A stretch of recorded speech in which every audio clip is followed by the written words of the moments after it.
Y si de maldiciones hablamos, es momento de abrir el cuaderno negro del arte, donde quedan los trazos de las maldiciones que aún nos rodean. Y por qué no, seguramente haya historias que quizá no hayan terminado aún.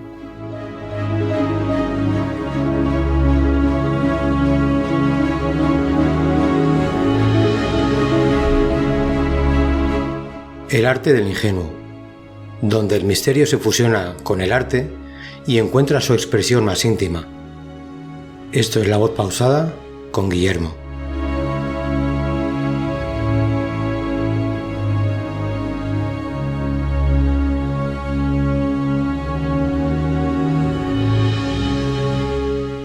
Pues muy buenas, la verdad, ya toca un poquito el arte del ingenuo así. Ya hemos estado hablando así un poquito de maldiciones, en nivel de ciencia, un poquito de la leyenda.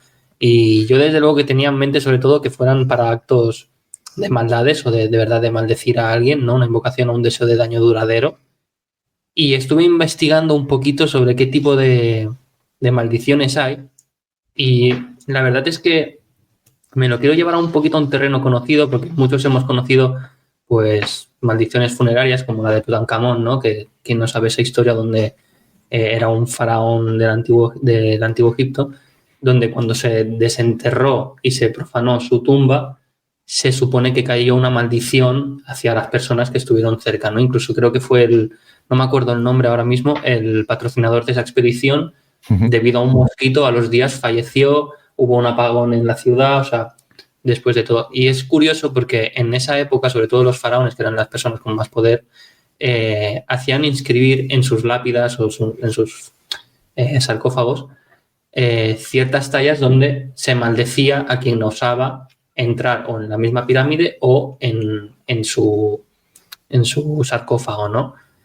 Y esa es una de las más conocidas, así. Luego también tendríamos las judiciales o en romano de ficciones, ¿vale? Que esas eran, porque en esa época como se trataba también mucho con la mitología, las deidades, las personas en láminas de plomo grababan sus predicciones. Es decir, si tú eres un comerciante y ves que tienes un rival muy potente, te echaban como un mal de ojo escrito en una lámina de plomo para hacer que a la otra persona le fuera mal. Siempre, en ese caso sí que era mucho hacia hacer el mal, no tanto como para protegerse, sino ir a joder. Incluso querían invocar a deidades en guerras para que les fuera mucho mejor para conquistar, cosas de estas. Y luego, la que yo creo que, por eso he dicho, de llevármelo un poco más al territorio conocido, están en los objetos cotidianos, ¿vale? ¿Quién no ha escuchado la leyenda de quien dice el nombre, no sé, María delante de un espejo 10 veces a medianoche, ese espejo va a reflejar al fantasma de no sé qué porque estuvo maldito? ¿Quién no ha escuchado la historia de Annabel o de un sinfín de muñecas malditas? Y ya no solo con muñecas, hablamos de armas, de joyas, de ropa. Y esto me hizo indagar un poquito también en el arte, un poquito un poco en mi campo de especialización, que es también el cine, la narrativa, ¿no? Y una vez ya comentamos que en el cine gran parte de las películas de terror, suspense, siguen un mismo patronaje, ¿no? Siempre tenemos, esto se le llama el monstruo en la casa, se le llama, ¿vale? Esto viene derivado a la leyenda del Minotauro, donde un joven se adentra en un laberinto, no tiene salida y hay una criatura la cual tiene que vencer o lo va a matar, pero claro, él no tiene ningún tipo de ayuda exterior porque ya todo está cerrado. En el caso de la narrativa, libros, cine, animación, esto se ha ido extrapolando hasta siempre tener esos 5 arquetipos de estudiantes o de personas, ¿no? Siempre tenemos como la estética Scooby-Doo, el listo, el tontito, el guaperas, que es el fuerte, la pura, que se le dice que normalmente la pura es la más novata o la que aún no ha tocado carne, es la más santa, ¿no? Y esto se puede extrapolar siempre con películas donde haya habido un objeto maldito, y me parece muy curioso porque siempre siguen ese patronaje, ¿no? Si es una película de terror donde hay una maldición con un objeto o muchas veces incluso sale el espejo, ellos están en un barrio, van a vivir su mejor vida, están en la fiesta, no sé qué, tienen sus cosillas y de golpe se encierran en una casa o el barrio queda cerrado, está con una criatura o un asesino que siempre va a salir el mismo patrón, ¿no? Teléfonos no funcionan, no pueden salir, cada uno tiene un arquetipo dentro del rol. El chulo es el que más valiente es, pero luego es el que la va a pifiar primero. El no sé qué, siempre va a ser el mismo, ¿no? Y resulta que en el desenlace siempre ha habido un objeto maldito que desemboca el verdadero ser de lo que es la criatura o el asesino, ¿no? Infinitamente. Pues viendo esto quise buscar algo en mi profesión. Hemos visto que durante el arte, durante el curso académico y de todo, de pintores, de escultores, hay historias de gente que ha pintado cuadros del infierno, gente que no sé qué demonios que creen que han visto, un sinfín de historias. Hoy os quiero hablar de los cuadros malditos del niño llorón, ¿vale? Eso es una historia, es verídica, no sé si habrá gente que la conozca, se hizo bastante famosilla. ¿La conoces, Álvaro? Es terrorífico, ¿verdad? Si ves que en algún punto yo me he equivocado o algo, yo he buscado bastante información, sé cuál es, brother, pero tampoco lo conozco tan bien, ¿eh? O sea que encantadísimo de escucharte lo que vas a soltar ahora mismo. Perfecto. A mí esta historia me gusta mucho. Yo a Bruno Amadio lo estudié en su momento, no solo por este programa, ¿vale? Porque me pareció fascinante lo que se derivó de esas pinturas, ¿vale? Bruno Amadio, que luego se cambió el nombre a Giovanni Bargolini, ¿vale? Nació en Venecia en 1911, ¿vale? Y murió en 1981. Este hombre es pintor académico, es decir, estudió. Pero ¿qué pasa? Que en esa época donde él vivió, la Segunda Guerra Mundial la tuvo que pasar, estuvo en la guerra, y durante su curso, imaginaos la de cosas que tuvo que ver, que si ciudades, que si muertos, que si a lo mejor esto me tuvo que disparar. O sea, este hombre acabó bastante mal de la cabeza, la verdad. Cualquier persona que haya pasado por una guerra, Dios no quiera, tienes que acabar traumado. Cuando acabó la guerra, este hombre trabajó restaurando iglesias, comenzó a pintar sus cuadros, ya que tenía esos estudios académicos, pero lo que más le tuvo que impactar fueron los niños. Las imágenes de esos niños devastados, llorando, golpeados, asesinados. Eso a él le tuvo que causar un trauma y hizo una colección que no sé cuántos son de verdad los originales, porque se rumorea que están entre los 27 y 60 cuadros. Hay un periodo que no he conseguido buscar el número real. Estos cuadros son bustos de niños, pero pintados a un detalle que tú ves el cuadro y es que notas el dolor. Es que estoy viendo la cara de Jacín porque es que ves el dolor, de verdad. Yo, de hecho, os animo a que busquéis imágenes de eso, los niños llorones. Con que se ponga eso, vais a flipar. Sí. Porque es que te impacta. O sea, la mirada de los niños, la pincelada que tiene la lágrima cuando lo dibujó. Estaba dolorido el niño y estaba dolorido el pintor. Es una barbaridad. Esos cuadros eran una barbaridad. Sí, son cuadros que transmiten muchísimo, ya lo veréis. Sí. Y esos cuadros, ¿vale? De los niños llorones se hicieron muy, muy populares. Pero muy populares. Hasta el punto que se comenzaron a distribuir en masa. No sé cuántas copias hicieron. Y no sé si eso creo que se pintó en los 50, en los 70, pero hacia los 80 se empezaron a distribuir en masas. Entonces era muy común tener ese tipo de pintura en el salón de tu casa o en tu tienda, o lo que sea, porque se hicieron muy famosos. Pero es que aquí viene la leyenda o la maldición. Misteriosamente, esos cuadros en un periodo de tiempo coincidieron en un sinfín de incendios, ya sea en casas particulares, en un teatro o en una iglesia. Nadie sabe por qué. Lo único que se salvaba de todos esos incendios eran los cuadros de los niños llorones. Hostia puta, tío, me acabas de poner los pelos de punta, tío. Esos cuadros seguían intactos. O sea, la gente llegó a un punto en el que decía que los cuadros estaban hechos de un tipo de los originales, sobre todo decían que estaban hechos de un tipo de cartón ignífugo, que no es que fuera ignífugo, pero sino que aguantaba un poco más el calor.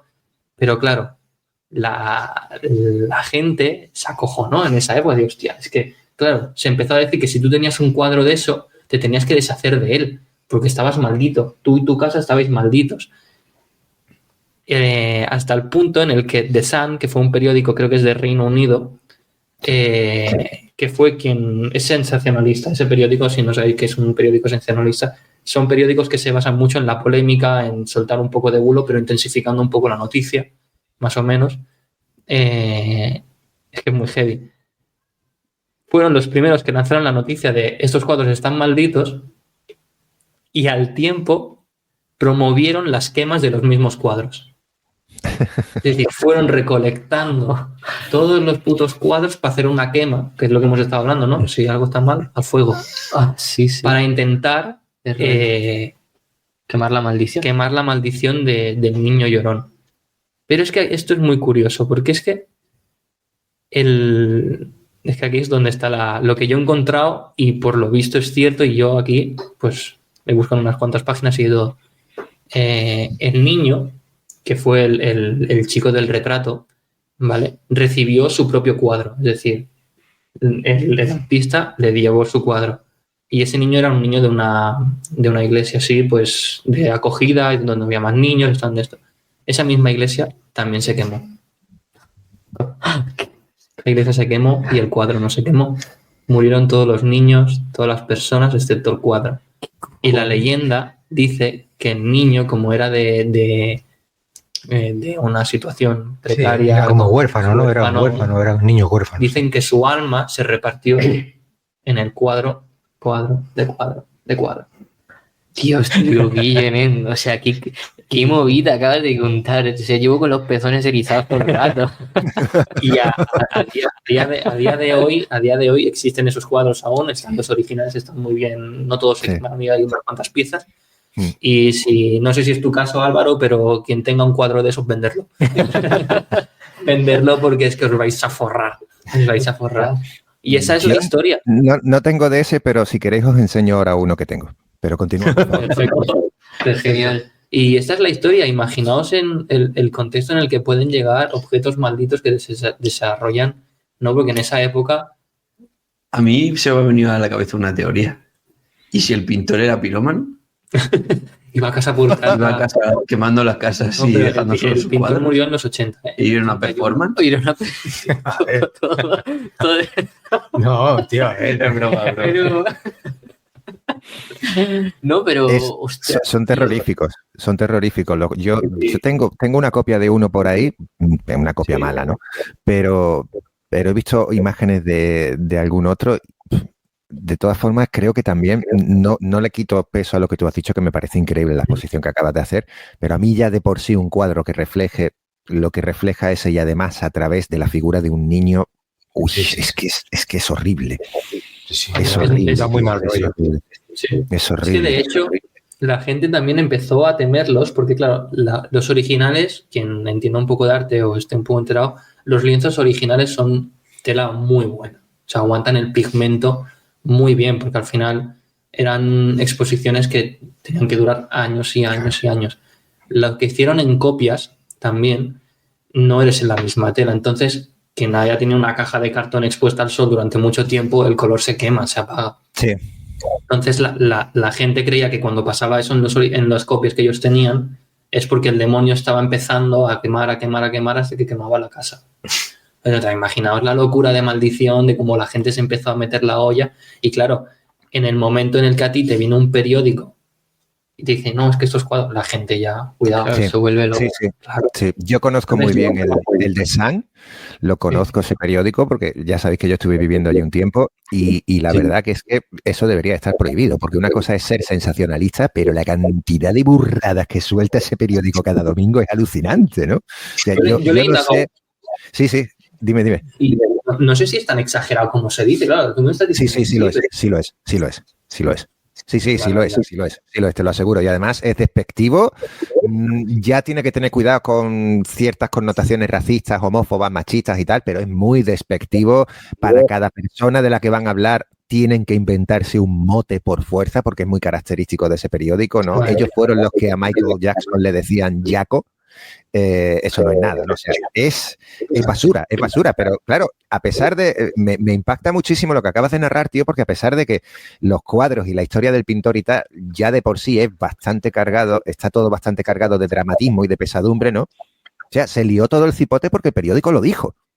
Exacto. A pesar de todo lo que ha ocurrido, que ya es bastante sospechoso y misterioso, lo de los incendios y tal, que eso son cosas que, como ha dicho él, te ponen los pelillos de punta, pero el periódico sale y dice, pues vamos a quemar esto. Esto también, bueno, no es tan extraño, ¿no? Si vemos, no me quiero poner político, pero si vemos la cantidad de veces que a lo largo de la historia, incluida historia reciente, una corriente social, una corriente política o algo, dice, este contenido es malo, este contenido hay que quemarlo, se ha hecho también, ¿no? Pero de todas formas, la sociedad inglesa es muy creyente, ¿eh? Y los ingleses puros, no todos los extranjeros que viven allí, pero los ingleses puros creen muchísimo en todo este tipo de movida, en maldiciones. Tened en cuenta que son unas islas que están llenas de construcciones que tienen siglos y siglos y siglos de antigüedad. Aquello es goticismo puro, lo mires por donde lo mires, ¿no? El clima, las creencias, crees muchísimo en esa mierda. Por eso a mí tampoco me extraña que si el Sam dice, ahora tenéis todos un demonio en el espejo, a mí no me extrañaría que la peña empezara a tirar espejos por los balcones. De verdad, ¿eh? De verdad. Sí. ¿Y a día de hoy cala tanto ese periódico en la sociedad ahí? O sea, ¿sigue calando? Muchísimo, pero porque hay gente, es que hay dos tipos de personas que lo compran. Quien se lo compra tomándoselo en serio y quien se lo compra por cachondeo, para leerlo pues cuando está en el bate o tomando el café y tal. Es un periódico que vale muy barato, pero hay muchos más aparte del de The Sun, ¿eh? Hay otros periódicos, sobre todo son periódicos de fines de semana, ¿no? De una sola tirada un día, son finitos. Algunas fotos picantes, ¿no? Muchas movidas de cuernos, de infidelidades, crímenes chungos, tal y cual, pero todo con un lenguaje súper burdo, súper cañero, con unos titulares muy dañinos, es lo peor de lo peor. Sí. Vaya periódico. Luego yo he buscado la imagen de cuando publicaron lo de las quemas y literalmente es como un montón de cuadros quemando y una tía así como sonriendo, vamos a echarle más. Sí. Sí, como estamos solucionando la maldición, sí. Sí. Exacto, como todo limpio, ¿sabes? Pero sí. Entonces mi pregunta es esa, vosotros, viendo esta historia, ¿creéis que de verdad un objeto, incluso a día de hoy, puede tener una energía negativa? ¿Puede llegar a introducirse algo? Sé que hay algunos que son más escépticos que otros, pero pues claro, son recursos que se han utilizado durante mucho tiempo. Incluso, por ejemplo, cuando fallece una persona y deja alguna prenda de ropa, esa prenda de ropa es como era suya. No es como que se guarda su esencia, se guarda su energía. Claro, que tocamos el tema de las energías y, hostia, esto es un melón que si lo abrimos, pues es la hostia, pero sí que hay casos y hay, ya lo sabéis, de algún objeto, de algún lugar, o sea, ya no solamente ni personas, ni lugares, ni objetos, es que hay un montón de tipos de maldiciones, ¿no? No solamente a la persona, sino, pues eso, por ejemplo, a un objeto, una muñeca, un candelabro, un espejo, ¿no? O incluso un pueblo, un lugar, luego veremos un caso que cuento yo, que es una torre, ¿no? Al final, mi cabeza piensa que pues si un objeto está maldito será porque está hecho de un material que hace que la peña tenga alucinaciones o algo así. Pero visto los casos que hemos visto, pues los que contamos en vuestra experiencia, ¿no? Entonces me hace dudar realmente si un objeto puede quedarse esa carga energética. ¿Sabes? Yo la llevo siempre, ¿eh? No es mentira, desde que lo dejamos yo siempre la llevo con... Yo tengo como un pensamiento un poco dividido porque a mí me hace pensar que sí, que un objeto puede estar maldito. Por ejemplo, estos cuadros se pintaron con mucho sufrimiento, como decía Guille, ¿no? Previamente el pintor vivió unos hechos que implicaron el sufrimiento y como que canalizó esa energía en esos cuadros, a través de esos cuadros. Y hay algún factor, llámalo X, que hacen que eso traiga mala suerte, ¿no? Pero luego tengo el de esto que, por ejemplo, nosotros cuando abrimos el restaurante, mucha gente nos empezó a decir, ¿sabéis la típica, ¿no? De locales malditos. La de no abras ahí porque ese local está maldito. Vale. Pues nosotros cuando abrimos, mucha gente nos dijo que ese local estaba maldito, que el que entraba ahí no duraba ni 1 año o 2 años como mucho, ¿vale? Ya. Y a mí lo que me hizo pensar es, yo sí vengo aquí, vengo a hacer las cosas bien. O sea, no vengo a montarme movidas, ni películas, ni nada. Yo vengo a hacer las cosas bien y creo que la maldición o la suerte la puedo cambiar con mucho trabajo y esfuerzo. Y a día de hoy hemos caído, también te digo, no sé si escuchaste el de energías o algo, hemos caído en lo de las energías, de lo que hicimos limpieza espiritual y no sé qué. Hemos caído en el de esto. Pero no encuentro que ese local esté maldito, ¿sabes? No encuentro una energía mala, ni cuando entré, ni cuando... Bueno, a lo mejor en el caso de tu local es que no se montó el negocio o no se supo conducir el negocio de la manera correcta. Entonces ya te dicen, uy, maldito. No tiene por qué. Puede ser, pero tu experiencia te lo dice. Claro. Si se lleva bien y se trabaja y se puede funcionar. Pues cuando hacía mucho tiempo que no funcionaba ninguno de los negocios que se habían montado. Puede ser. Para ti, ¿no? No, para mí de momento vamos súper bien. O sea, en el ambiente se respira tope de guapo. Quiero decir, no encuentro la energía que había anteriormente a los negocios que se habían montado. Pero eso está muy ligado a las creencias, ¿no? Quiero decir que a lo mejor la maldición se curaba con un estudio de mercado. ¿Por qué han fallado estos locales? ¿Qué tipo de local se puede poner aquí? ¿Qué tipo de afluencia hay alrededor? ¿Qué aparcamiento hay? No sé. Ahí está. Sí. Por eso mismo, pero caemos siempre en la tentación de decir, no, pues ese local está maldito, ya verás. Y de alguna manera intuye a que se sugestionan. Porque caes ya en la limpieza, en el esto no me va a ir, y si me pasa cualquier cosa ya es porque está maldito. Y claro, y me tiene dividido ese pensamiento. No sé, es mi forma de pensar.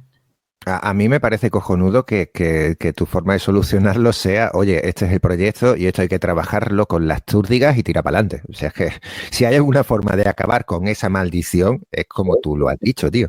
Yo quería preguntaros algo sobre todo esto que estamos hablando ahora mismo a raíz del tema de las energías y tal, porque yo pienso como vosotros que es un pedal un poco grande para tocar y tal, pero ¿vosotros creéis que a algún tipo de nivel, aunque sea microscópico, la mente puede cambiar cosas? ¡Guau, Pregunta de examen, Es que voy a pillaros un poco. Sí.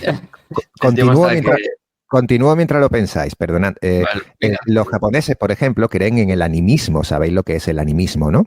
Que cualquier objeto, sea biológico o no, está impregnado de una energía. Todo lo que tiene vida tiene esa energía, pero por ejemplo, si Jacinto es artesano y trabaja durante años con una pieza de madera, lo estabais comentando hace un momento con la ropa de los difuntos y tal, Jacinto va a impregnar de parte de su ser, de su energía, de su esfuerzo y tal, a esa pieza. Los japoneses creen que todo está impregnado de cierta energía. Si os fijáis, es el mismo concepto que George Lucas usó para la fuerza de los Jedi en toda la saga de Star Wars, ¿no? Lo de que todo tiene cierta vida y cierta energía. Entonces, hablando de energía, y si es verdad que ahora vais a ver cuando yo os hable de lo que voy a hablar, que por ejemplo los hawaianos creen también en eso, pero lo llaman de otra forma, creen que hasta una piedra forma parte de un todo y tiene una energía.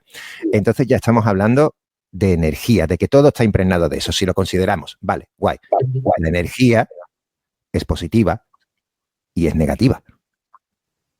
Entonces, si hay objetos, personas, cosas biológicas, una planta, un árbol, una piedra que están cargados de energía positiva, ¿no sería lógico pensar que también los habría de energía negativa? Sí, efectivamente. Sí.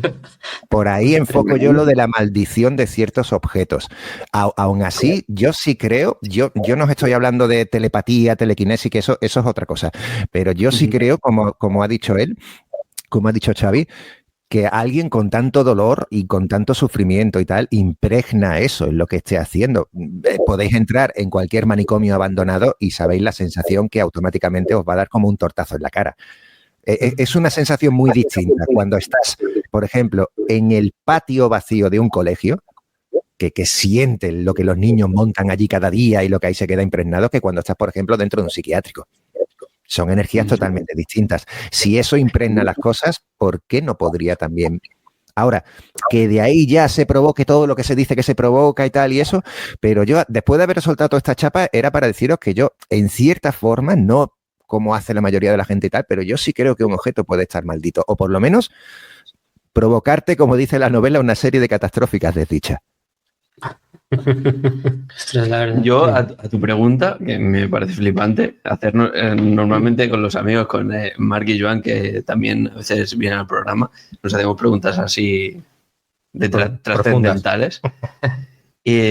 Para empezar, pienso que no sabemos suficiente del cerebro como para saber si somos capaces de modificar las energías de un objeto, ¿no? Con el cerebro.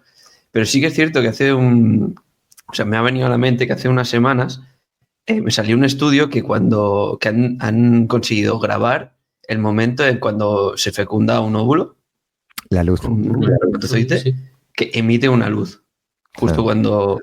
Entonces, me hace pensar en que esa energía, esa chispa de la vida, sí que entra en nosotros, digamos. Hostia. Entonces, wow. Y luego ha salido otro estudio que a través de unas cámaras súper sensibles, cuando ciertos ratones estaban vivos, ¿no? Y cuando morían, perdían ciertos fotones justo en el momento de la muerte. Como si esa chispa ya se iba. Sí.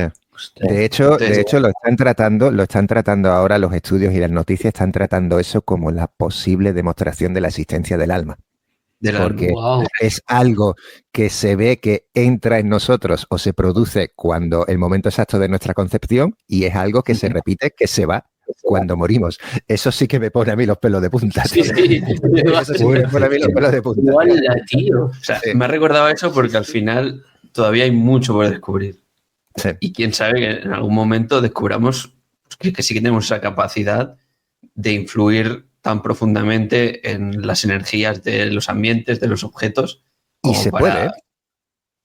Se puede. Quiero decir, si lo buscáis, no recuerdo el título, perdonad, pero si lo buscáis, hay un montón de estudios, pero un montón, desde hace un montón de años, en los que se demuestra cómo el pensamiento eran pruebas con recipientes con agua.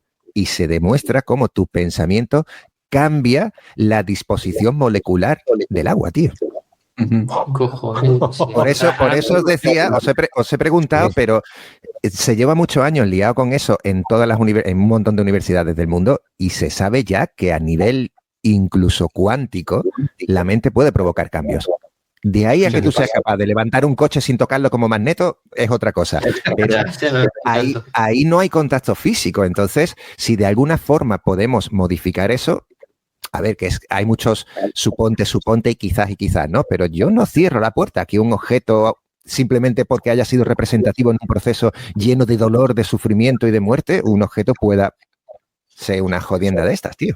Bueno, si lo que dicen del porcentaje de cerebro que utilizamos es cierto, si llegamos utilizamos, no sé si es menos de un 20% de la capacidad de nuestro cerebro. Si llegáramos a utilizar el 100%, vete tú a saber lo que...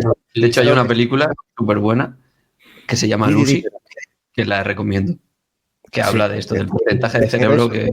Jesús, brother, eso, perdona por ser chinchoso, tío, pero eso es algo que hemos malinterpretado mal a lo largo de la historia. En realidad, usamos la mayor parte de nuestro cerebro o su totalidad. Otra cosa es que no se sepa cómo, pero lo que tú acabas de decir, que es algo que hemos repetido mucho, porque yo también lo he dicho durante muchos años, es que el científico que dijo esa frase no dijo eso exactamente. Lo que dijo fue, hicieron un descubrimiento, no sé si fue sobre las amígdalas cerebrales o algo fue que el tío dijo, descubrir esto es como si hasta ahora hubiésemos estado usando solo el 10% de nuestra capacidad cerebral. Eso fue lo que dijo. Y sin embargo, a partir de ahí, la gente lo interpretó como, es que usamos solo el 10% y la gente que usa el 15% no va por ahí. Pero que no te quiero dar caña, que te lo digo con... No. Sí, a mí me encanta aprender estos datos. No, qué guapo, tío. O sea, qué descubrimiento, joder. Entonces, y eso está, o sea, lo de los fotones y tal. Eso está grabado. No entré mucho más en la noticia, pero sí. Yo he visto vídeos, Yo he visto los vídeos del proceso de la concepción y del proceso de la muerte a nivel celular y se ve tanto como que llega la luz como que se... Y además, tío, es que, hostia, Jesús, es que hasta como un resplandor un poco incluso angelical, ¿no? Porque es que hace la luz... En el óvulo hace como... Sí. Es una pasada, es una pasada. Es que, por ejemplo, ahora... Si me permites, hay una película, lo digo rápido, hay una película de Netflix que no me acuerdo el nombre, es de hace 3 años, 2 años. Veréis, la película es un mojón, pero tiene una premisa increíble porque cuenta esto. O sea, Robert Redford sale en la película muy poquito tiempo. La película empieza diciendo que el Robert Redford es un científico que ha descubierto que hay vida más allá de la muerte. Precisamente porque ha descubierto eso, ha descubierto que hay algo que viene cuando nacemos y hay algo que se va a otra parte cuando morimos. Claro, el tío hace ese descubrimiento, lo demuestra científicamente y desaparece.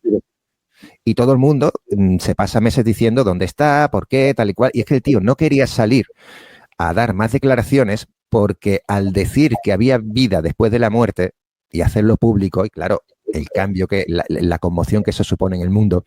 Fijaos qué cosa tan guapa. ¿Sabéis lo que provocó en la película eso? Que la gente se suicidase en masa. Hostia, ¿qué dices, puta? Claro, porque tú piensas, si a ti te aseguran que hay otra cosa después de esta, ¿para qué vas a seguir tú aquí sufriendo y pasándolo mal? Dios Tú mío, en tu propia concepción piensas que lo próximo no puede ser peor.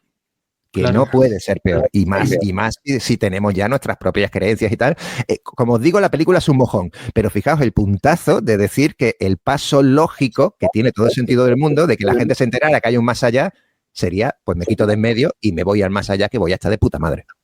¿Qué cojones? Qué locura, Madre mía, tío. Sí, yo la había escuchado en la peli esta. ¿Cómo somos, realmente? O sea, Somos frágiles, Sí, en realidad.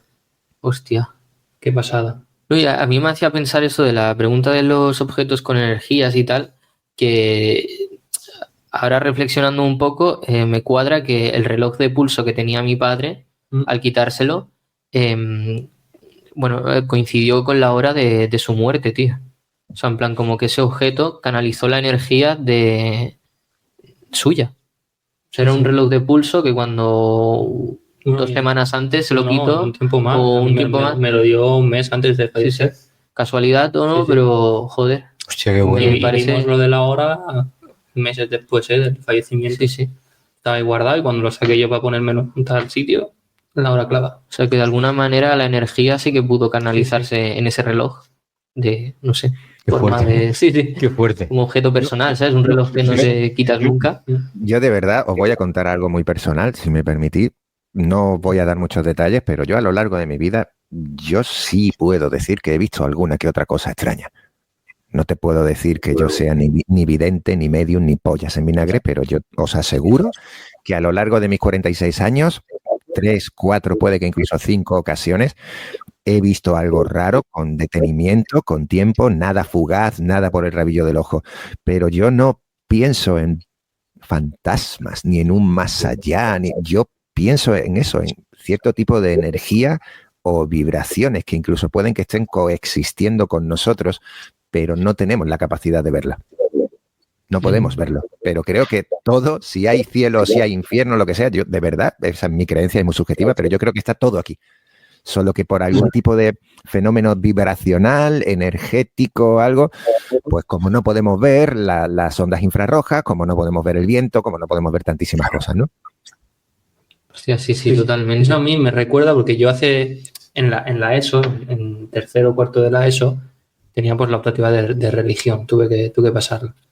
Y el profesor de religión, yo me acuerdo que era un tío, claro, a mí me daba a entender que era muy católico, era muy enfocado, ¿no?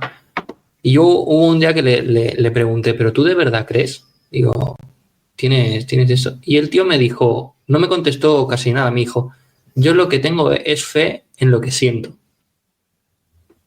Y me dijo, y allá tú lo entenderás.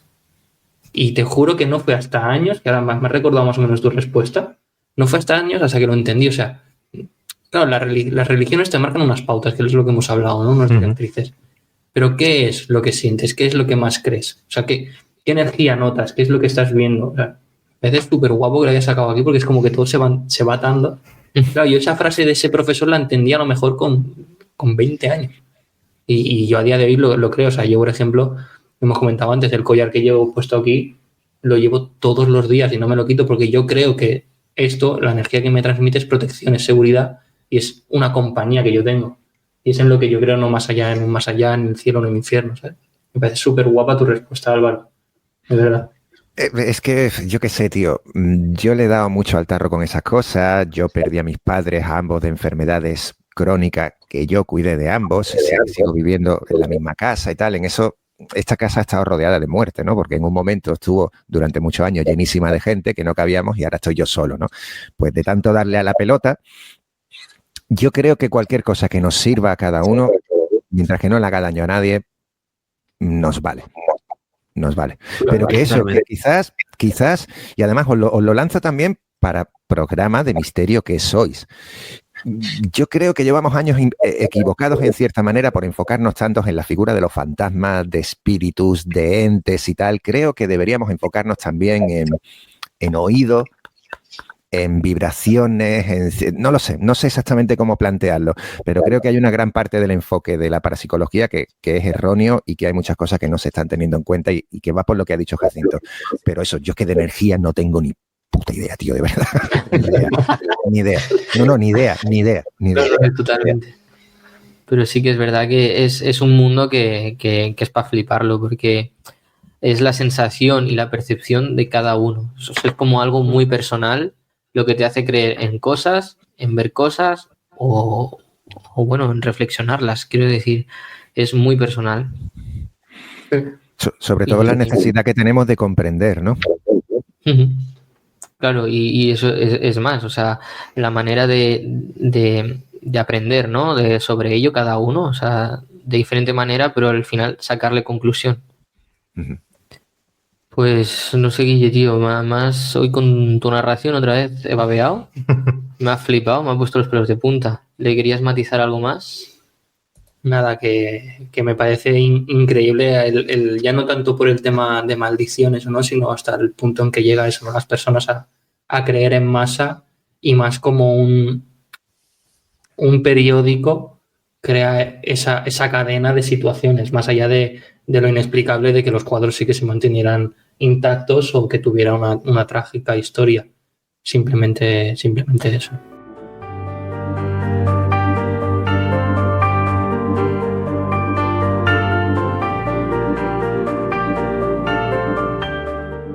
Dicen que las grandes maldiciones no se inventan, se heredan, se repiten en nombres, fechas, gestos y a veces en muertes que parecen firmadas por una mano invisible. Están en la historia, sí, pero también en los silencios que nadie quiso contar.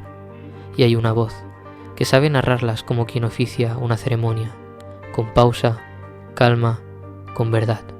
Álvaro Gil no solo nos acompaña esta noche, nos guía, nos arrastra con su estilo único por algunas de las maldiciones más inquietantes que han cruzado los siglos, porque cuando Álvaro narra, no estás escuchando un caso, estás entrando en él.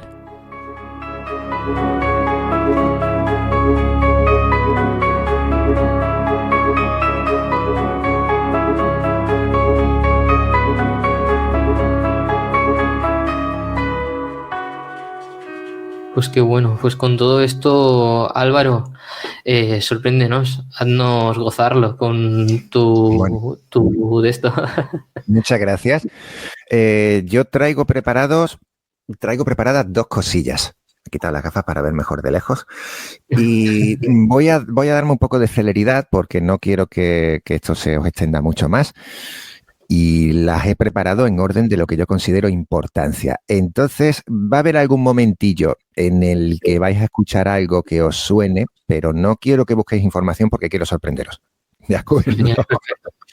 Pues, si me permitís, voy a empezar hablándoos de Hawái. Veréis, Hawái es un archipiélago que tiene unas creencias, un lore y una mitología increíble. Su fe es politeísta.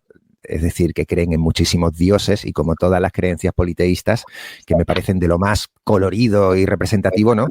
Hay dioses y hay entidades que son benévolas, magnánimas y tal, y luego hay las que son todo lo contrario, ¿no? Las que son una putada y una cabronada, ¿no? Y que básicamente existen para joder de la vida a los vivos. Hay un personaje muy característico de la mitología hawaiana que es la diosa Peleonuamea. Peleonuamea, pero es conocida simplemente como Pele o Pelé.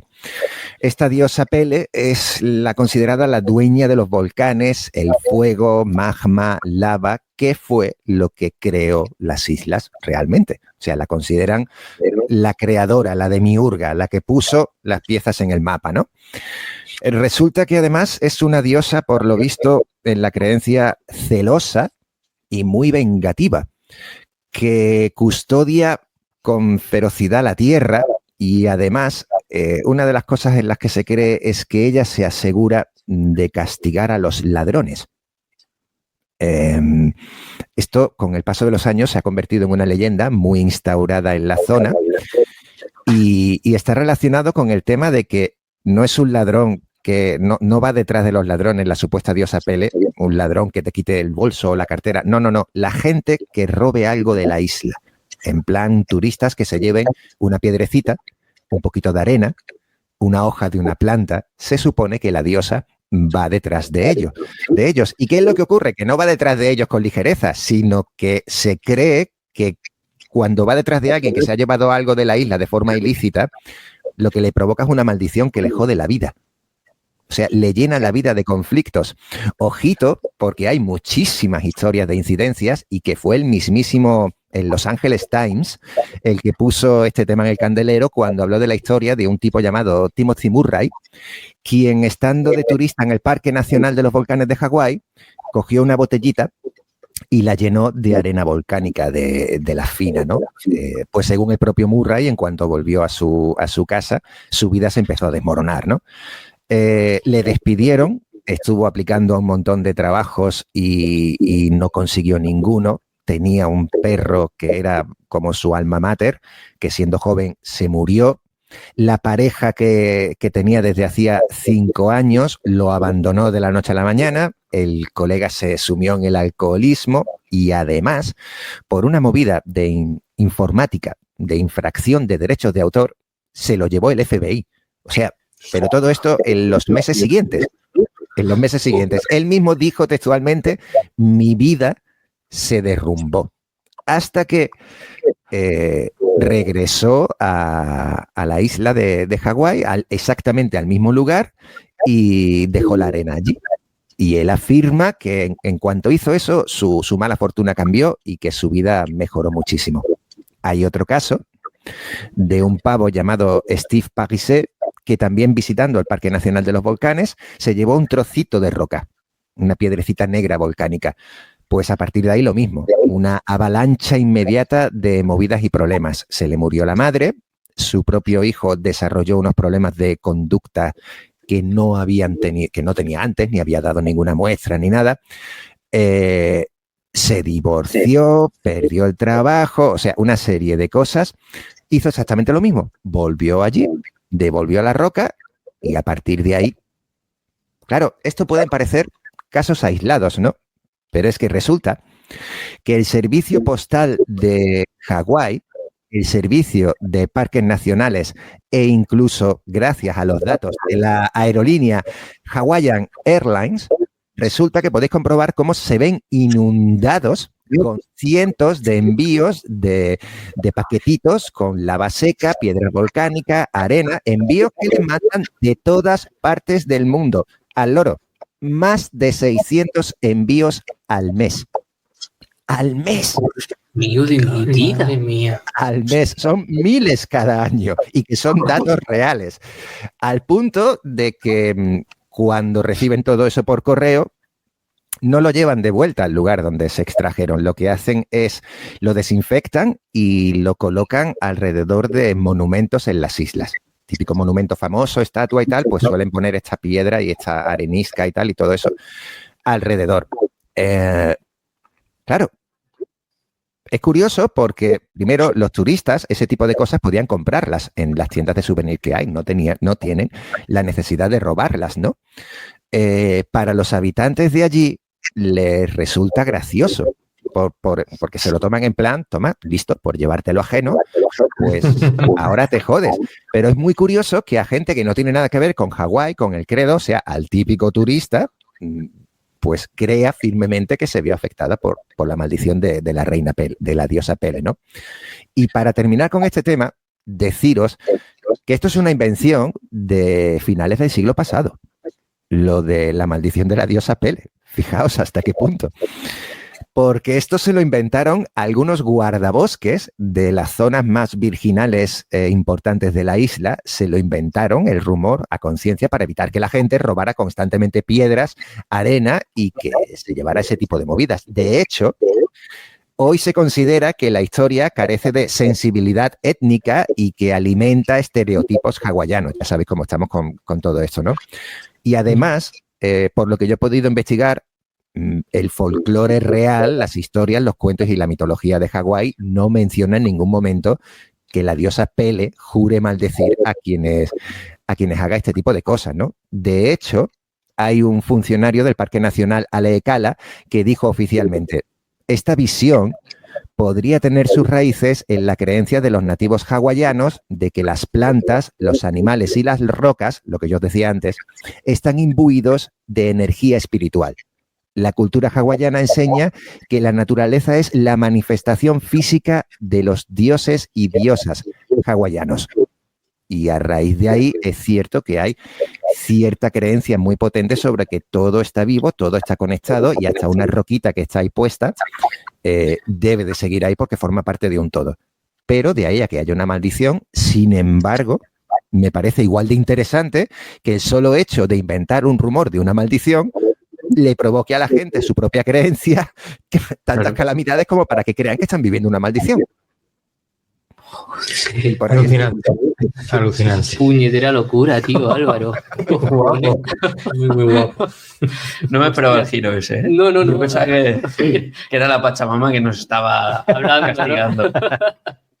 Hostia, pero También me ha hecho recordar al programa que grabamos con Johnny Mark sí, del panchiquismo, Sí. que dice eso, ¿Sí? que todo objeto tiene esencia o alma, o llámalo como quieras.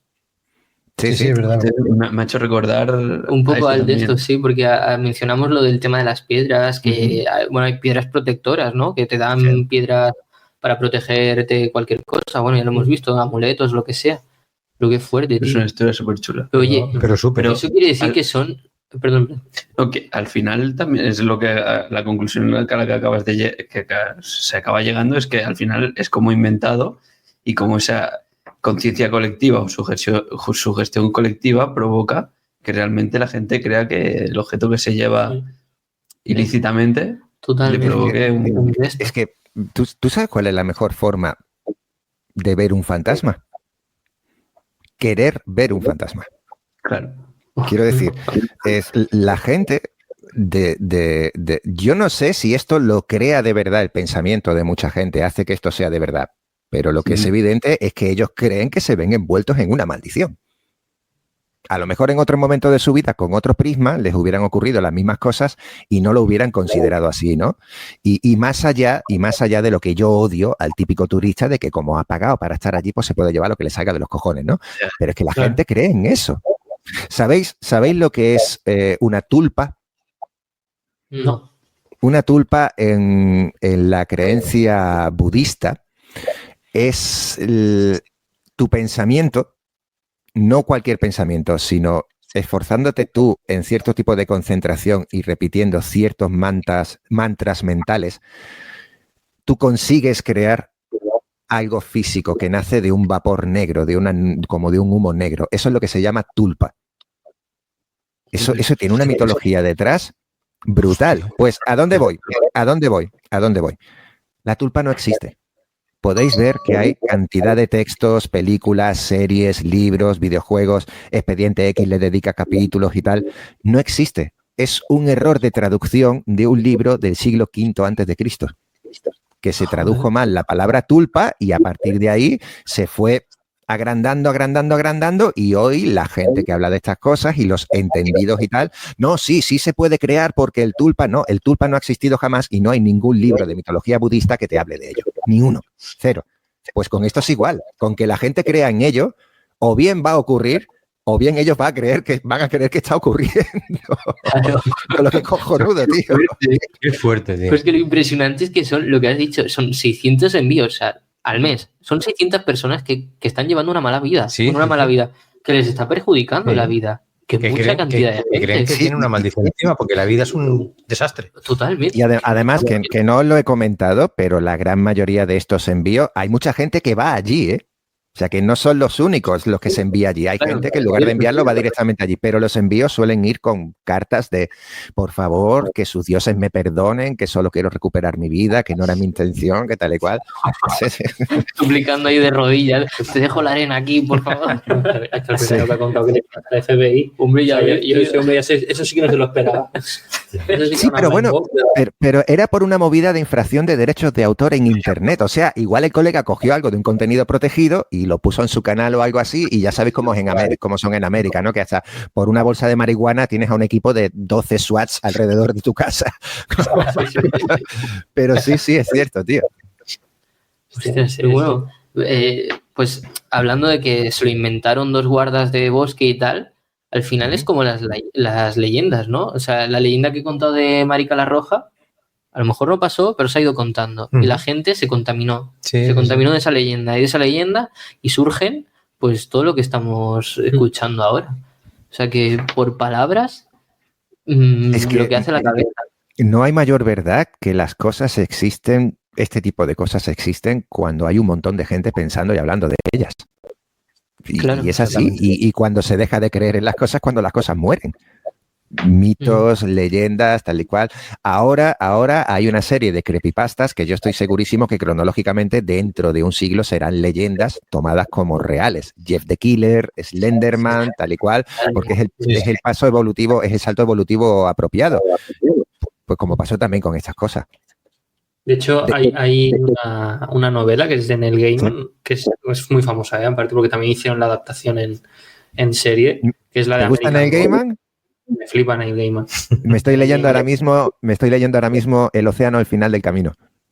Hostia, tengo ahí para comprarlo. Brutal. Sí, Guapísimo. Tiene una redacción increíble. Pues, ¿tú te has leído American Gods? No, pero vi la serie. Pues la serie se queda bastante corta en cuanto al libro. Pero eso, que no sepáis, American Gods, pues narra de un personaje principal, pero hace mucha énfasis en si tú crees en un dios, mantienes su poder o desaparece. Vale. ¿Qué pasa? Que es una lucha entre los antiguos dioses, porque aún siguen teniendo sus ritos y la gente que cree, y los nuevos. Pero como es la sociedad actual, los nuevos es Internet, la moda, no sé qué. Y hay una escena muy pirada de la cabeza que aparecen como más de 90 Jesuses distintos. Jesús funk, el Jesús que no sé qué. Porque es el poder de la gente creyendo en las deidades. Tío, un multiverso. Es como es una locura. Entonces es eso, ¿no? En plan, como la gente es un colectivo que va creyendo y va estableciendo ramas hasta que se crea una deidad, una leyenda o un mito. Claro, o sea, la sociedad fomenta el poder al dios, quiero decir. Como la sociedad cree en Internet, creen de esto, pues se crea el dios de Internet o red social. Algo así que se mantiene vivo gracias a que la gente habla de él, ¿no? Hostia, muy fuerte. Y mola mucho porque en el libro, Álvaro, es una cosa que también en la serie se mantiene, pero en el libro es como muy escondido todo. Neil Gaiman, que es un escritor increíble, no te dice que dioses como tal estás viendo, sino que te lo esconden en el mismo texto. Bueno. Hay un momento al principio, que así no es un spoiler, que el protagonista te lo presentan en una cárcel y se le viene un preso. Y él te dice cierto nombre, pero ¿qué pasa? Que tú como te lo lees a veces en pronunciación española o no acabas de entenderlo, pero cuando lo pronuncias en inglés es Loki, que es Loki. Entonces él está hablando con Loki, el dios de las mentiras, que le está engañando por no sé qué. Y el tío es como una jugada de olla. Es un espectáculo. Es que en el Game yo soy muy fan. Es muy bueno. Es muy bueno. Bueno, si me permitís, continúo con la segunda parte de mi exposición y ahora vámonos a un entorno totalmente distinto y esto de verdad espero que os pete la cabeza. Mirad, vámonos a Norteamérica, 1774 y hay una batalla brutal. Tenemos, bueno, antes de esa batalla, perdonadme, antes de llegar a esa batalla, que va a ser un punto de inflexión muy importante en esta historia, os voy a poner en un contexto geográfico, histórico-social rapidillo. Como decía, es el final del siglo XVIII y os voy a hablar de un triángulo geográfico que comprende Ohio, parte de Virginia y Kentucky. Era una zona que estaba siendo totalmente invadida. ¿Por quién? Por los colonos, que ya sabemos cómo hicieron las cosas. Que se habla mucho de lo que hicieron los españoles, pero poco se habla de lo que hizo el resto de Europa y los ingleses cuando llegaron a esa parte de América, ¿no? Pues los colonos blancos se desplazaban brutalmente hacia el oeste, ¿no? Y además lo hacían para surtirse de agua atravesando valles con los ríos Kanawha y Ohio, que no sé si sabíais que Ohio se nombra por el nombre de su propio río, que es un nombre indio, ¿no? Esto alarmó a grandes naciones indígenas, ¿no? Como los Shawnee, los Delaware, los Wyandot, los Mingo, los Miami, que el nombre viene de ahí, los Ottawa y los Illinois. Todo eso eran tribus indias. Claro, ellos consideraban que aquello era su hogar desde hacía miles de años, ¿no? Y para ellos los extranjeros representaban el peor peligro que habían visto antes, ¿no? Porque no solo amenazaban con perturbar su forma de vida, es que arrasaban sus tierras y ya sabéis que acabó con prácticamente el exterminio, ¿no?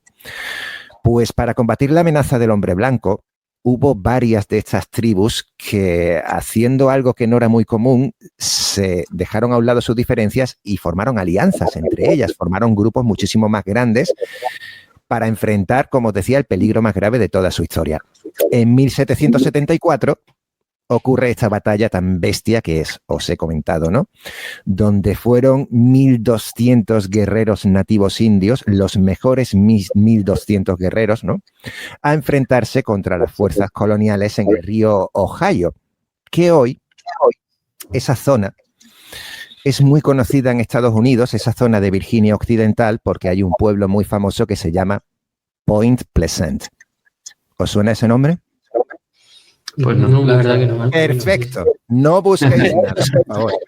No busquéis nada. Vale. Bueno, esta batalla fue una masacre, ¿no? Porque tened en cuenta, ya sabéis, lo que era la tecnología armamentística de los indios, ¿no? Y la que traía los otros, ¿no? Que traían cañones, mosquetes, bombas, tal y cual. No los exterminaron, no llegaron a exterminarlos, pero cuando se cargaron a 500 guerreros indios, estos dijeron, vámonos, que es que nos petan el ojal y que aquí no queda ni el tato. Se retiraron los indios en lo que hoy se conoce como la sangrienta batalla de Point Pleasant.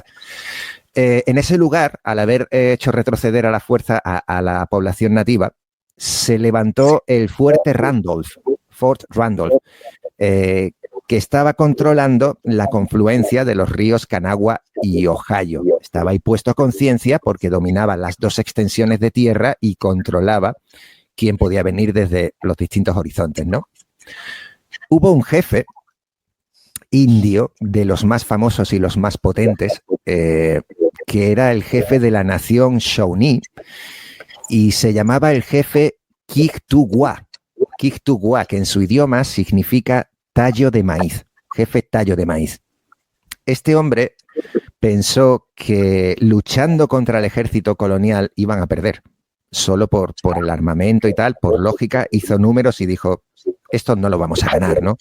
Y él lo que intentó fue, comprendió que luchar frontalmente contra los colonos era suicida. Entonces lo que hizo fue acercarse a los blancos, conocerlos, hablar con ellos y consiguió firmar una paz provisional.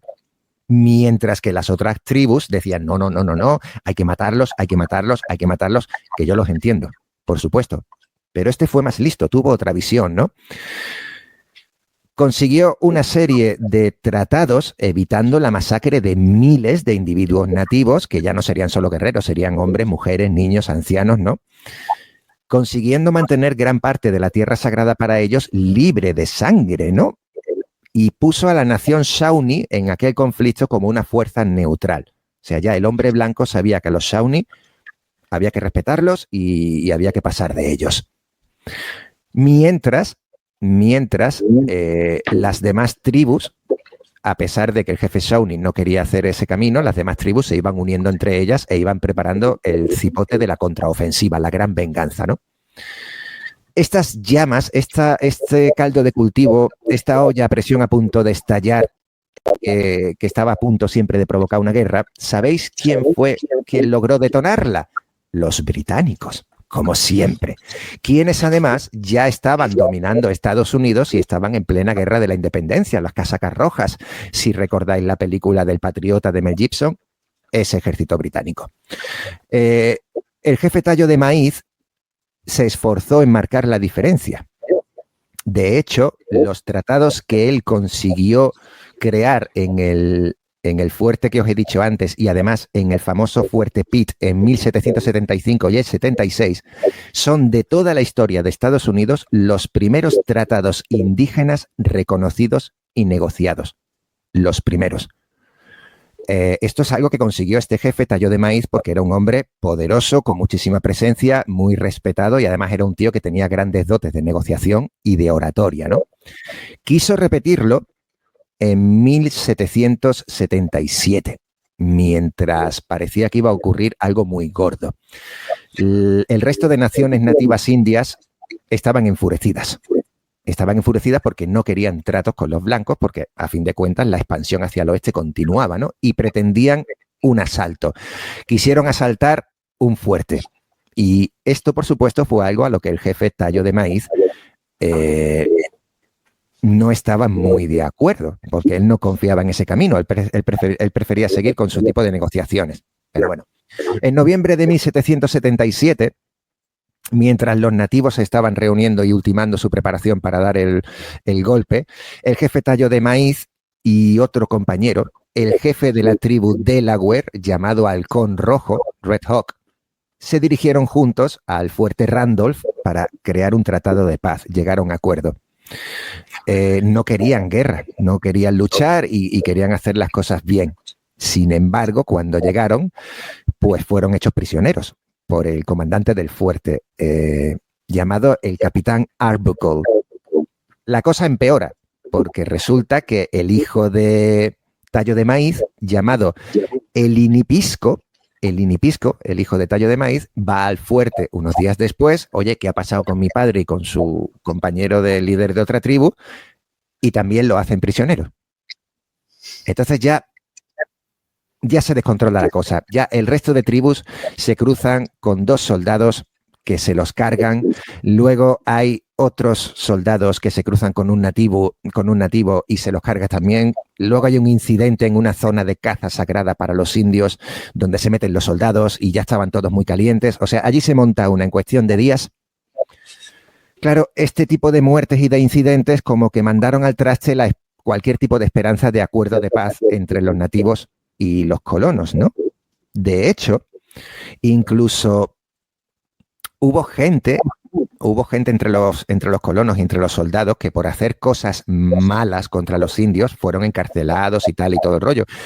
Pero esto desemboca en que al comandante del fuerte, al capitán del fuerte, al capitán Arbuckle, se le cruzan los cables y dice: tenemos prisionero al jefe Tallo de Maíz, a su hijo y al jefe Halcón Rojo.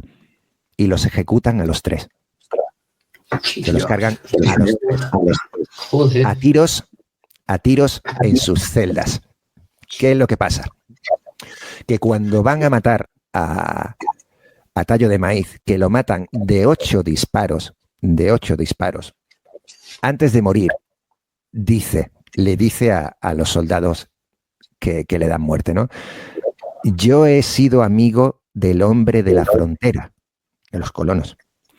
Muchas veces lo salvé a él y a su gente de los peligros. Nunca luché contra ustedes. Solo lo hice para proteger nuestros tipis, sus tiendas, y nuestras tierras. Me negué a unirme a sus enemigos de rostro pálido con los casacas rojas, los soldados ingleses. Vine al fuerte como amigo vuestro y ustedes me han asesinado. Han asesinado a mi lado a mi joven hijo.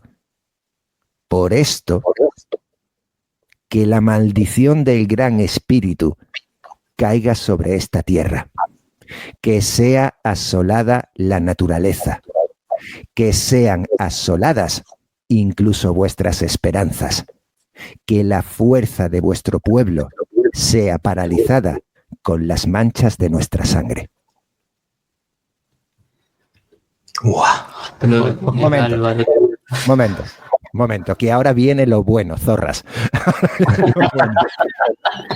Poquito después, casi 20 años después, en 1794, se fundaría el pintoresco y muy, muy, muy famoso pueblo de Point Pleasant, exactamente en el lugar donde el jefe Tallo de Maíz fue ejecutado y muchos de sus compatriotas masacrados, ¿no? A partir de ahí, los restos del jefe Cornstalk fueron trasladados. En 1840 fueron exhumados, se llevaron al Palacio de Justicia del Condado de Mason, allí mismo. En la década de 1950 fueron trasladados de nuevo y se enterraron en un parque nacional nativo, ¿no? En el parque 20 Way, con un monumento, una estatua de 4 metros de altura, en su honor, erigido para mostrar dónde está su tumba, ¿no? Claro, ya desde aquel comienzo, desde aquel momento en que fue ejecutado de esa forma, pues ya se hablaba de la maldición del jefe Tallo de Maíz, ¿no? Resulta que en la década de 1880, en este pueblo de Point Pleasant, un incendio destruyó más del 80% del pueblo. Más del 80% del pueblo. En 1907 se produjo un desastre minero terrible en Monanga, que es una población colindante. Se produjo una explosión subterránea en la mina que derrumbó los túneles y se cobró la vida de más de 360 mineros. Ojito, ¿eh? Resulta que en 1909 quisieron construir otro monumento al jefe Tallo de Maíz, porque creían que así conseguirían apaciguar la maldición, y pretendían levantar una estatua de 26 metros de altura. Lo que pasa que cuando la tenían casi terminada fue alcanzada por un rayo, lo que provocó muchísimos destrozos y retrasó su construcción y su ceremonia de inauguración, ¿no? La misma estatua sería alcanzada por otro rayo en 1921, en una tarde, por lo visto, en la que el cielo estaba despejado, y la dañó también, ¿no? El 21 de abril de 1930, la Penitenciaría Estatal de Ohio, que está allí también dentro de este triángulo que os dije, fue devastada, pero arrasada por un incendio interno que quemó vivos a los presos dentro de las celdas y mató a más de 320 personas. En 1913 y en 1937, el río Ohio sufrió inundaciones catastróficas que prácticamente borraron 2 veces seguidas a Point Pleasant del mapa. En 1944, 150 personas murieron en una serie de tornados que arrasaron la región, y en 1953 se produjo una explosión en una barcaza de transporte que mató a 16 hombres. Probablemente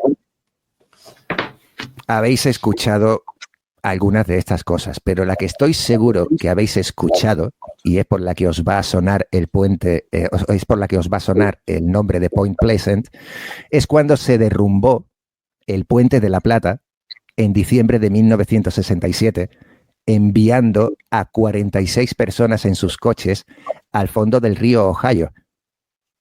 Es algo que podemos ver que ocurre en las historias que están relacionadas con las apariciones del Mothman, el hombre polilla. Point Pleasant es el pueblo donde se aparece el hombre polilla. Hola, tío. Hostia. Pero... ¿Cómo? Perdonad. Claro, es que os cuento esto porque cuando ocurrió el derrumbe, habéis visto la película de Mothman, de Richard Gere, conocéis la historia y todo eso, ¿no? Cuando este puente se derrumba, cuando llevaba días apareciendo la criatura, la visión del hombre polilla, esta figura que era como una especie de hombre polilla negro, grande, oscuro, con ojos rojos, avisando y diciendo lo de 43 morirán en el puente, refiriéndose a que 43 personas morirían en ese accidente, ¿no? Pero claro, la gente no entendía qué ocurría y tal. Si no aparecía con esa forma tan famosa, del Mothman, del hombre polilla, porque se le dice que parece una polilla, que no tiene brazos, que tiene como alas y tal, aparecía con esa forma de hombre, de un varón vestido que tenía el nombre de Indrid Cole y hablaba con los vecinos. ¿Quién es usted? Tal día, tantas personas van a morir. Y así ocurrió. De hecho, predijo también el Mothman, que no es el Mothman, que es el espíritu que invocó el jefe Tallo de Maíz, que es a donde yo quiero llegar. Predijo también que en 1968 se produciría un terrible accidente aéreo donde el vuelo 230 de Piedmont Airlines caería del cielo en el aeropuerto de Kanagawa, allí, matando a 35 personas. Lo predijo. Ocurrió otro accidente aéreo que también predijo el 14 de noviembre de 1970, cuando un DC-10 de la Southern Airways se estrelló contra la ladera de la montaña de Huntington, que pone el límite a Virginia Occidental con Point Pleasant, allí mismo, matando a 75 personas. La oleada de muerte y masacre continuó hasta pasados los 70 y tal. En marzo de 76, la cárcel del condado de Mason otra vez fue blanco de un ataque terrorista donde hubo un hombre, Harriet Sisk, que se inmoló, quemó a más personas e incluso quemó a 3 policías con una maleta llena de explosivos. En el 78, un tren que transportaba sustancias químicas tóxicas descarrila espectacularmente en Point Pleasant, contaminando durante muchísimo tiempo el suministro de agua. Ese mismo año, 51 trabajadores de la construcción mueren en St. Mary, pegado a Point Pleasant, cuando los andamios donde trabajaban se derrumbaron sobre una torre de refrigeración en la central eléctrica, ¿no? Eso que ocurrió ahí fue exactamente 200 años después de cuando el jefe Tallo de Maíz fue ejecutado. Exactamente 200 años después. Y la maldición se dijo por el resto de gente de la nación Shawnee, la maldición se dijo que duraría precisamente eso, 200 años. A partir de ahí dejaron de ocurrir cosas. Hostia, qué fuerte. Dios mío. Qué barbaridad, tío. Claro, yo le dije a Jacinto que quería hablar de esto, pero le dije, por favor, no le digas nada a tus compañeros, porque yo conozco muy bien el tema del Mothman, porque es que lo he estudiado un mogollón de veces, ¿no? Tanto que lo tengo ya hasta saturado, pero jamás había encontrado información que lo relacionara con esto. O sea, recordad que cuando el jefe indio Tallo de Maíz lanza la maldición, lo que está es invocando en los primeros versos a un espíritu que baje del cielo. Invoco al gran espíritu para que derrame vuestra sangre y haga yermas vuestras tierras y tal. Y a partir de ahí es cuando empiezan a ocurrir las desgracias, siempre con la presencia del Mothman alrededor. Qué barbaridad, qué barbaridad. Buah, tío, qué barbaridad.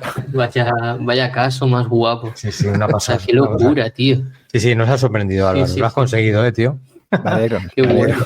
Perdonad que me he enrollado demasiado y tal, pero es que quería contároslo bien y me he dejado cosas en el tintero y todo eso para no saturaros mucho, pero es que es un tema que a mí me pone cachondísimo, vamos.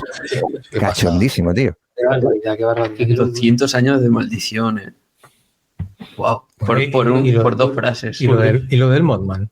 Es una vida de olla. Totalmente loco. Está hilado, o sea. Todo, qué locura. Alucinante. Mothman se siguen haciendo convenciones cada año, no sé si lo sabéis, ¿eh? Y de hecho Point Pleasant es más famoso ya que Salem Slot. Point Pleasant está cada día del año lleno de un montón de turistas, porque además hay estatuas del Mothman por todo el pueblo, ¿no? Y van a ver las distintas localizaciones, donde se quedó a dormir John Keel, que es el periodista real que interpretó Richard Gere, donde fue esta muerte, el Puente de la Plata, que es verdad, que si buscáis información se derribó el puente entero porque la estructura cedió, porque había un atasco y todos los coches que había encima cayeron al río. Y el Mothman llevaba días avisando de esa tragedia, solo que la gente no entendía qué decía. Y ha sido así siempre, tío. O sea, si pensáis, habéis visto It, ¿verdad?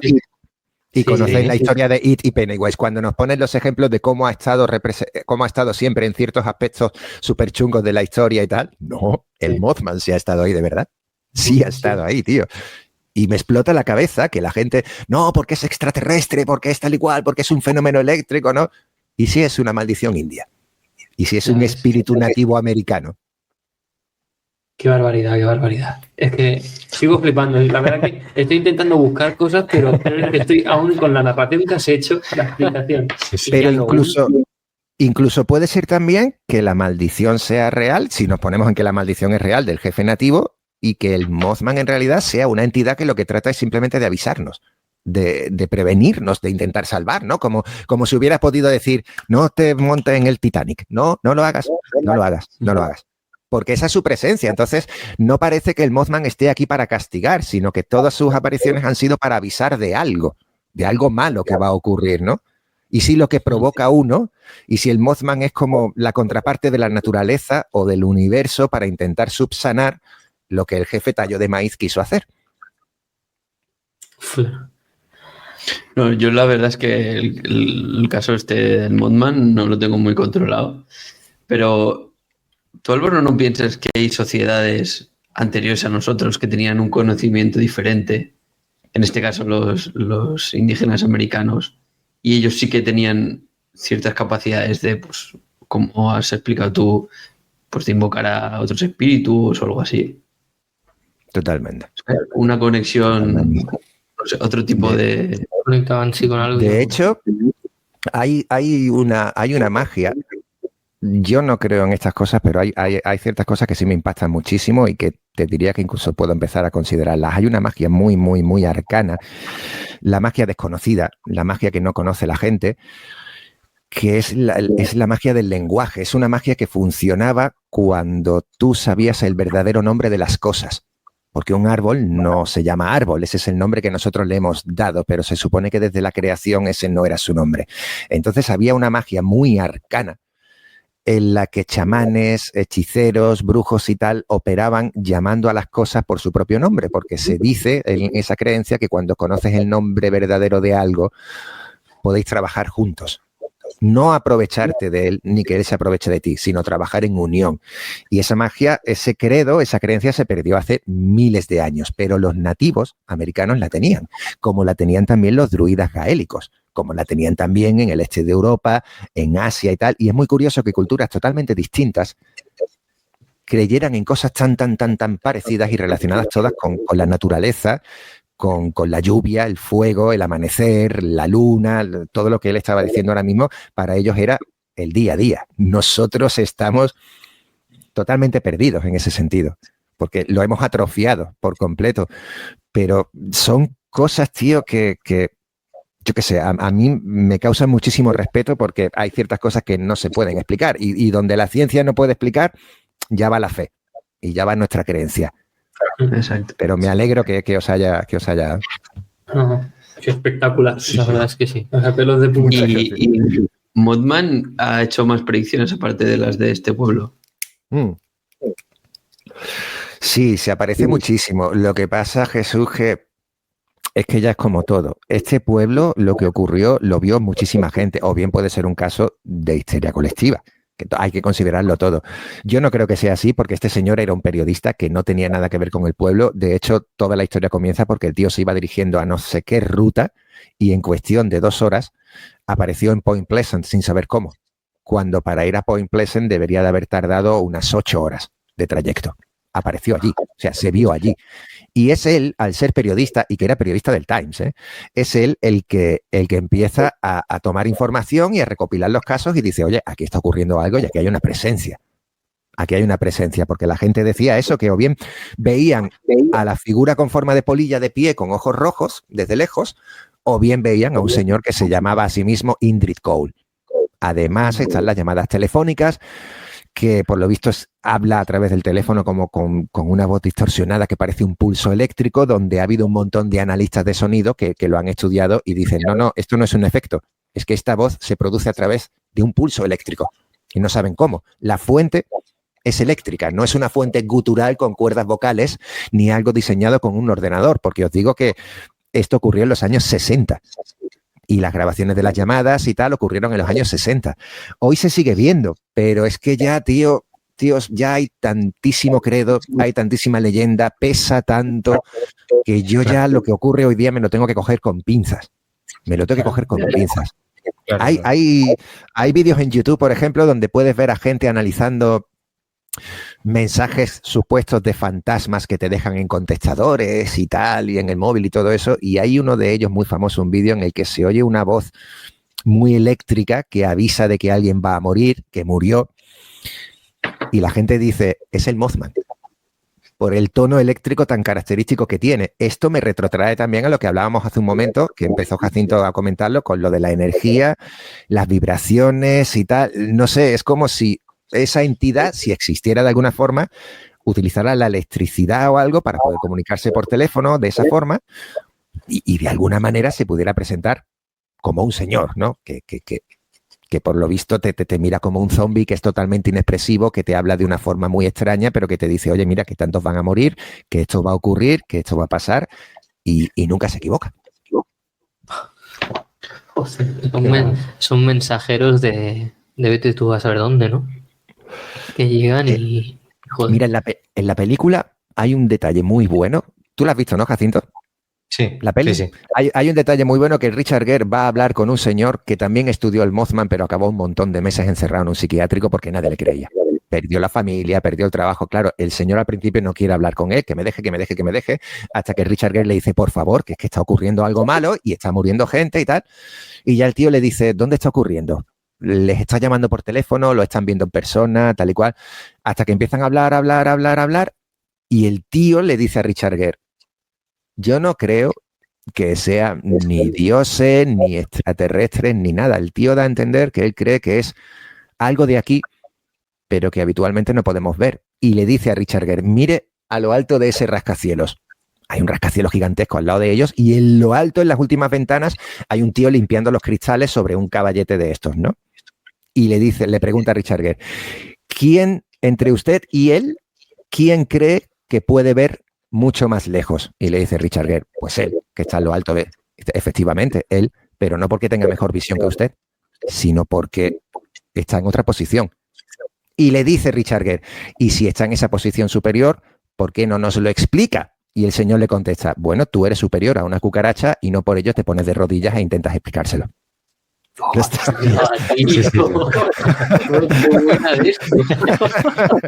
Tenéis que verla, se llama, si ponéis Richard Gere Mothman os va a salir el nombre, porque creo que en español es La Última Profecía o algo así. Os va a dejar con el culo pegado al asiento, de verdad. Es un película. A mí me ha dado ganas de verla porque me ha parecido una historia espectacular. Sí. Qué guapo. Qué pasada. Pues... Bueno, nos ha dejado Álvaro aquí un poco. Sin palabras, la verdad, ¿eh? O sea, sin palabras, es espectacular.